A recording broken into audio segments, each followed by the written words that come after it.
అమ్మవారు నవ్వితే పువ్వుల నవ్వులు దాసులైపోతాయట. అంత ఆనందంగా ఉండి అంత అందంగా నవ్వాలి.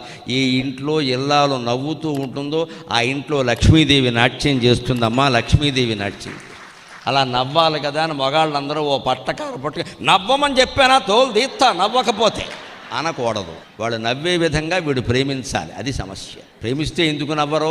పెత్తనం చేస్తే నవ్వుతారేటి? పొద్దున్న నవ్వమని చెప్పాను కదా, 6:30కి బుద్ధి లేదు అంటే ఎవడు నవ్వుతాడండి? నవ్వడానికి టైం పెడతావా?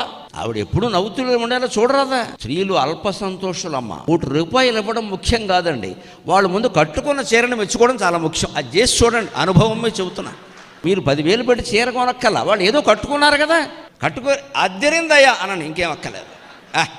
ఎంత నవ్వుతారో వెంటనే. అలా భార్య నవ్వితే అక్కడ సంపదలు ఉంటాయి. చేసిన పని బాగుందని చెప్పరాదా? వేరేది ఎందుకు? అప్పుడు అంటారు సహజంగా, ఇలాంటిదే ఇంకో 2 కొనుక్కుందామని అనే తర్వాత చూసుకోవచ్చు.